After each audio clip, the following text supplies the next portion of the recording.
Swift के कुछ basics देखते हैं. Okay, so let's start. Okay, Swift में दो चीज़ें बड़ी इंपॉर्टेंट होती हैं. One is let and another is var. Okay, so let represents constant and var represents variable.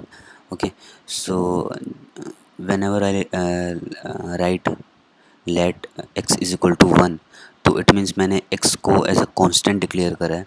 और अगर उसके बाद मैं पूरी क्लास में कहीं भी x इज इक्वल टू 2 करता हूँ, तो इट मीन्स मैं उस x की वैल्यू चेंज कर रहा हूँ, जबकि x मेरा कांस्टेंट है. ओके, तो अगर मैंने let x is equal to 1 करा है और मैं कहीं भी x की वैल्यू 2 करता हूँ, तो it will show an error. Okay, क्योंकि कांस्टेंट सिर्फ एक ही बार इनिशियलाइज हो सकता है.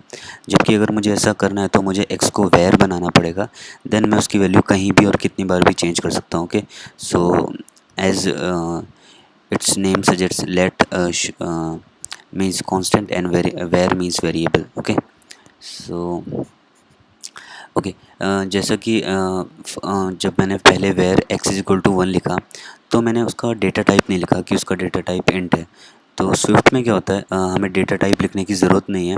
जैसे ही हम किसी भी वेरिएबल को इनिशियलाइज़ करते हैं, जैसे मैंने x को इनिशियलाइज़ करा उसकी वैल्यू 1 या 2 देके, तो वेरिएबल ऑटोमेटिकली उसका डेटा टाइप इन्फर कर लेता है. ओके, सो मैं किसी भी वेरिएबल को बनाते वक्त उसका डेटा टाइप दूं या ना दूं, तो it does really matter. Okay, so like in this case जहाँ मैंने लिखा var x is equal to double quotes में हेलो, तो स्विफ्ट ऑटोमेटिकली स्विफ्ट को ये पता लग जाएगा कि हमने इसको वैल्यू जो दी है वो एक स्ट्रिंग वैल्यू दी है, तो x एक स्ट्रिंग टाइप का वेरिएबल है. ओके, सो और आइदर मैं डिफ़ाइन भी कर सकता हूँ उसका डेटा टाइप.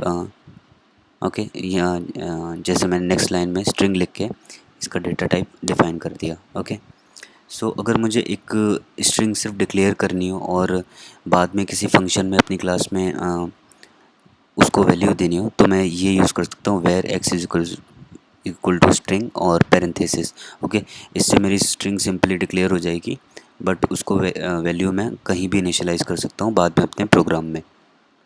लाइक मैं अपनी क्लास में ग्लोबली लिख दूँ var x is equal to string and then parenthesis, यानी मेरे एक स्ट्रिंग डिक्लेयर हो चुकी है जिसको मैं पूरे अपनी क्लास में कहीं पर भी x is equal to double quotes में कोई भी वैल्यू दे सकता हूँ. जैसे इस केस में मैंने x is equal to double quotes में बाय बाय लिखा, तो नाउ इस x की वैल्यू बाय बाय हो चुकी है. ओके, सो सिमिलरली हम एक एरे भी डिक्लेयर कर सकते हैं. लाइक इस नेक्स्ट लाइन में मैंने वेयर ARR एरे का नाम लिया ARR और एक स्ट्रिंग टाइप का एरे डिक्लेयर कर दिया. ओके, जिसमें मैं पूरे प्रोग्राम में कहीं पे भी वैल्यू डाल सकता हूँ. ARR is equal to, in that case मैंने दो स्ट्रिंग वैल्यूज डाल दिए इस एरे में, hello and bye bye. Okay, so इस एरे का काउंट क्या हुआ 2. ओके, सो फॉर एग्ज़ाम्पल मेरे पास दो वेरिएबल हैं, फर्स्ट नेम लास्ट नेम, जिनका नाम है, और दोनों की वैल्यू, एक की वैल्यू कॉन्फिडेंस, एक की वैल्यू लैब्स है. तो जब भी मुझे फुल नेम में ये दोनों प्रिंट कराने होंगे, ओके, तो मैं क्या कर सकता हूँ, मैं एक वेरिएबल ले सकता हूँ फुल नेम, और उसमें first name, okay, then plus double quotes and बीच में डबल कोट्स में space, so that first name और लास्ट नेम को मर्ज करते वक्त दोनों में बीच में स्पेस रहे. तो फुल नेम की वैल्यू हो जाएगी कॉन्फिडेंस, बीच में space, plus labs. Okay, so इस केस में मैं नॉर्मली ये दोनों स्ट्रिंग फर्स्ट नेम और लास्ट नेम इसलिए अपेंड कर पाया क्योंकि ये तीनों ही वैल्यू स्ट्रिंग है. ओके, फर्स्ट नेम भी स्ट्रिंग है, देन डबल कोट्स में स्पेस भी स्ट्रिंग है, प्लस लास्ट नेम भी स्ट्रिंग है. सो इजीली ये तीनों चीज़ें प्लस से अपेंड हो गई.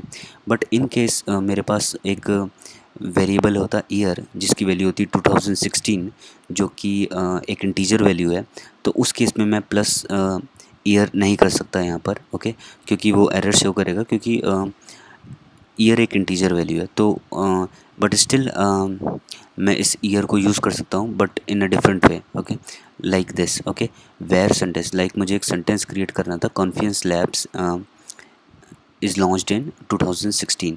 तो what I will do is, मैं एक सेंटेंस लूँगा, एक वेरिएबल लूँगा सेंटेंस नाम का, जिसमें मैं सबसे पहले फुल नेम अपेंड कराऊंगा जो कि मेरा कॉन्फिडेंस लैब्स है. देन एक स्ट्रिंग अपेंड कराऊंगा इज़ लॉन्च्ड इन, और उसी स्ट्रिंग में मैं एक इंटीजर वैल्यू या किसी भी टाइप की वैल्यू, डबल, फ्लोट, कोई भी वैल्यू दे सकता हूँ। कैसे?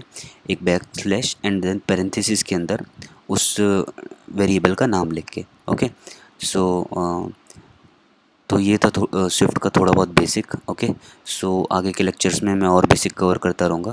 Okay, so see you, bye.